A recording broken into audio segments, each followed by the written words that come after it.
Yung mga bashers minsan nakakaganda rin yan sa ginagawa mong content.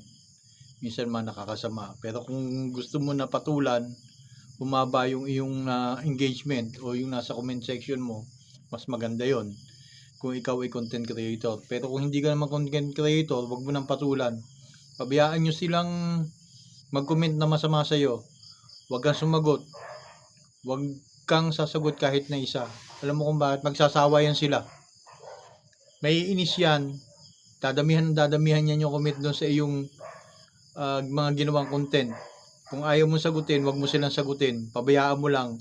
Manggigil sila sa inis. Habang hindi mo sila sinasagot, hanggang hindi ka nagre-record dun sa comment nila at binabash ka nila, pabayaan mo lang sila.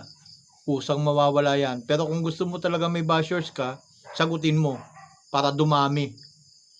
Lalo na kung halimbawang kontra dun sa lahat ng mga content na ginawa mo. Yun lang payo ko sa'yo. Huwag mong sagutin kung ayaw mong magkaroon ka ng madaming bashers. Pero pag sinagot mo yan, dadami yan sila. Pero kung hindi mo yan sasagutin, mananawa yan. Ganun lang ang style dyan.